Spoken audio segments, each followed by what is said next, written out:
Global United panchayat का YouTube channel पर हम आपके फेसबुक लाइव हैं। फेसबुक का पेज है हनुमान राम चौधरी के नाम से। साथियों, ये बजट सेशन की सीरीज चल रही है और बजट सेशन की सीरीज में हम आपके सामने वो चीज़ ला रहे हैं जो किसानों को जो भी सरकार ने इसमें दिया है। लिफाफा किसान का नाम से था, अंदर माल किसका था, इंडस्ट्री का था, कॉरपोरेट का था, उसका वर्णन हम आपसे कर रहे हैं। इसलिए आप यूट्यूब चैनल को सब्सक्राइब भी कर लें और शेयर भी कर दें इस पेज पर, ताकि ज़्यादा लोगों तक ये बात पहुंच पाए। इन्होंने प्राथमिकता के तौर पे तो ये 9 जो पायदान है उसमें ये कहा कि भाई हमारी पहली प्राथमिकता जो है productivity and resilience of agriculture, ये बात इन्होंने कही। इसके अंदर जो टॉपिक आए उसके अंदर हम सिलसिलेवार आपको ये बताएंगे कि वस्तुतः उस लिफाफा किसान का है, उसके अंदर माल किसका है या किसके फायदे की चीज़ ये है। पहला इन्होंने ट्रांसफॉर्मिंग एग्रीकल्चर रिसर्च के हम रिसर्च करेंगे। रिसर्च कैसी करेंगे कि हम ऐसी वेराइटीज़ डेवलप करेंगे जो वेराइटी क्लाइमेट के चेंज को झेल सके, रेजिलेंस हो उनके लिए, क्लाइमेट के लिए, जलवायु के लिए रेजिलेंस हो। उसके अंदर इन्होंने 109 वेराइटीज़ डेवलप कर ली है और उसमें 32 जो है फील्ड और हॉर्टिकल्चर के हैं।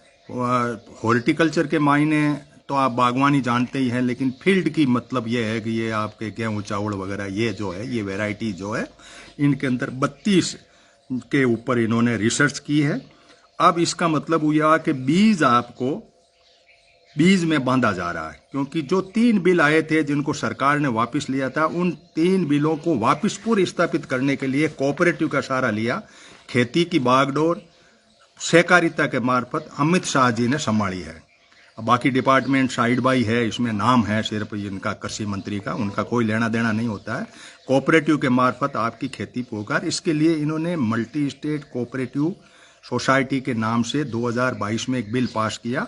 उसी का पूरा ढांचा इस किसान को दिया कि लिफाफा तो होगा ऊपर किसान का, अंदर जो कोऑपरेटिव के सारे से माल जो है वो कॉरपोरेट का होगा, पूंजीपतियों का होगा। तो पहले रिसर्च के अंदर किसान नहीं है, रिसर्च आप तो करोगे नहीं, जो भी यूनिवर्सिटीज़ करे या प्राइवेट का इसमें लिखा हुआ है कि प्राइवेट लोग रिसर्च करके आपको ये बीज 109 वेराइटी के देंगे, आपको बाजार में मल्टी स्टेट कोऑपरेटिव के मार्फत बाजार में मिल जाएगा। दूसरा नेचुरल फार्मिंग का लिफाफा है कि भाई नेचुरल फार्मिंग जो है हम कराएंगे। इसके अंदर 2 साल के अंदर 1 करोड़ लोगों को पूरे भारत भर के अंदर लिया है और जो इच्छुक ग्राम पंचायतें होगी उन ग्राम पंचायतों के अंदर ये नेचुरल फार्मिंग करेंगे और उनके अंदर 10,000 नीड बेस्ड बायो इनपुट होगा। यानी ये जो खाद है, इस खाद की जगह इंडस्ट्री को कहा कि बायो इनपुट का मतलब, बायो इनपुट हम ये मानते हैं गोबर का खाद, लेकिन उसको नहीं, ये चाहते हैं तो गोबर के खाद को छत्तीसगढ़ गवर्नमेंट जो कांग्रेस की थी उसने किया था, 2 रुपये किलो के हिसाब से गोबर लिया था। गोबर लेकर के और यदि ये व्यवस्था कर दे तो बायोफ्यूल ये इनपुट है। ये बायो इनपुट इंडस्ट्री को कहेंगे कि ये कुछ ऐसे मिलू करके आप इनकी दुकानें खोल दो, तो 10,000 ये खुलेंगे। वहाँ भी किसान नदारद है। नेचुरल फार्मिंग भी करोगे तो आपको 1 करोड़ लोगों का होगा। इनका सर्टिफिकेशन और ब्रांडिंग जो है वो साइंटिफिक करेंगे लोग और implementation through scientific institution and विलिंग ग्राम पंचायत, जो इनकी ग्राम पंचायत इच्छा रखेगी उसका करेंगे। 30 नंबर का इन्होंने लिया है, वो लिया दालों का और तेल का, तिलहन का। इनके अंदर भी इन्होंने प्रोडक्शन बढ़ाएंगे, स्टोरेज करेंगे और मार्केटिंग करेंगे। थीम जो थी वो एग्रीकल्चर की थी, प्रेडिक्टिविटी एंड रेजिलेंस ऑफ एग्रीकल्चर, यानी प्रेडिक्टिविटी हम बढ़ाएंगे। प्रेडिक्टिविटी कैसे कि जेनेटिक मॉडिफाइड बीज दे दो या ये बीज जो इनकी वेराइटी है क्लाइमेट के नाम से, अपने को कैसे पता लगे, थैली पे लिखा हुआ होगा कि क्लाइमेट रेजिलेंस है, ये हम ले आएंगे उसको। इनको किसी न किसी ठप्पा लगा करके बेचना है बीज को, इसके लिए वो मल्टी स्टेट कोऑपरेटिव के मार्फत जो ढांचा अमित शाह जी खड़ा कर रहे हैं उसके मार्फत होगा।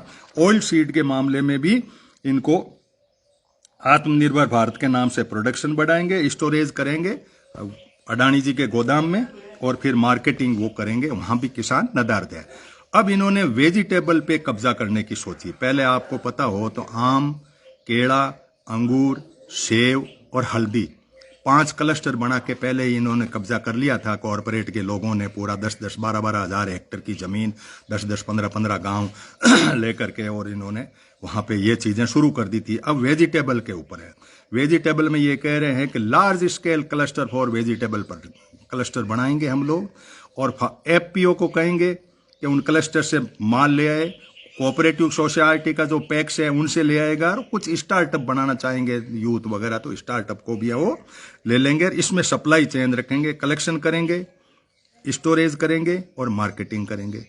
अब कलेक्शन करेंगे, एफपीओ वगैरह, स्टोरेज करेंगे, मार्केटिंग करेंगे। किसान तो खेती करेगा, किस लिए करेगा? लिफाफा किसान का और काम किसी और का। ये वेजिटेबल के मामले में सब्जियां कब्जे हो गई, तेल तिलन कब्जे हो गया आपका, और ये बीज कब्जे हो गया।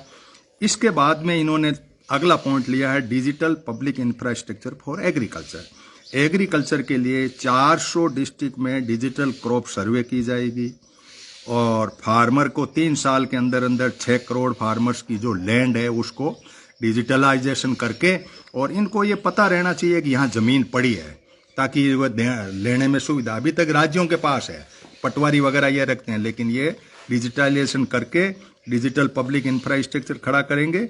और 5 स्टेट को जन समर्थ जो है, आपको योजना पता हो तो 13 योजनाएं जो भारत सरकार की, वो एक ही पोर्टल पे आ जाए। ये पोर्टल है, इसमें आप जाकर के अपना क्रेडिट कार्ड के अनुसार 5 राज्यों के अंदर ये करेंगे। कुल मिला के यहाँ पे भी जमीन पे नजर गाड़ देना, और 6 करोड़ फार्मर्स की, और 3 साल के अंदर ये पूरा कर लेना।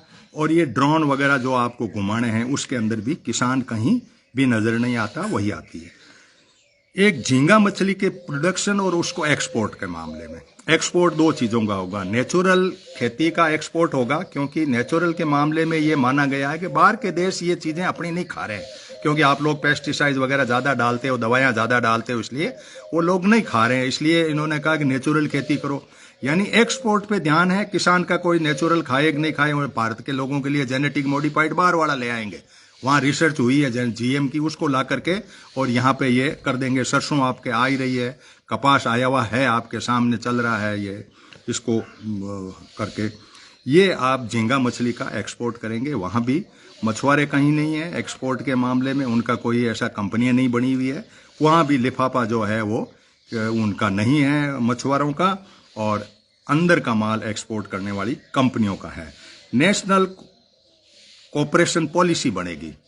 अमित शाह जी का पूरा कब्जा, अडानी अमित शाह के साथ अटैच होकर के जब हमने 3 बिल वापस ले लिए, तो इन्होंने कोऑपरेटिव के मार्फत, जैसे दूध का पूरा कब्जा है, उसी तरह से सब्जी का, फलों का, फल मैंने आपको बताया वो तो क्लस्टर हो चुके हैं। अब मसालों का ये क्लस्टर 50 बन रहे हैं, 10-10, 15 पर 50-50 हेक्टेयर के क्लस्टर बना करके इनको सौंप रहे हैं ये।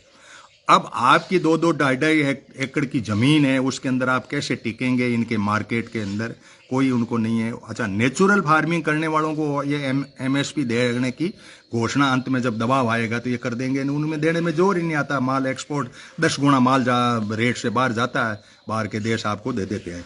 इन सब बातों को यदि देखें तो आप इस वीडियो को ज़्यादा से ज़्यादा शेयर करें। मेरा ग्लोबल यूनाइटेड पंचायत के नाम से यूट्यूब चैनल है, उस पर आपको बहुत सारी चीज़ें मिल जाएगी। हमने बहुत रिसर्च की है पिछले 10 साल में खेती के मामले में, विशेष तौर से वैज्ञानिकों के साथ मिलकर, तो इसलिए आप जुड़े और मांग को नए रूप में स्थापित करें। कार्बन क्रेडिट के ऊपर मांग कर रहे हैं हम, कई बातें इसके अंदर आया है कि फोर्टिफिकेशन कैसे हुआ, उसके ऊपर भी हम बात कर रहे हैं। ये एमएसपी वगैरह ये मांगे छोटी पड़ जाएगी बढ़ती इस एरा के अंदर, इसलिए हमें इस बात को ध्यान रखना है। धन्यवाद।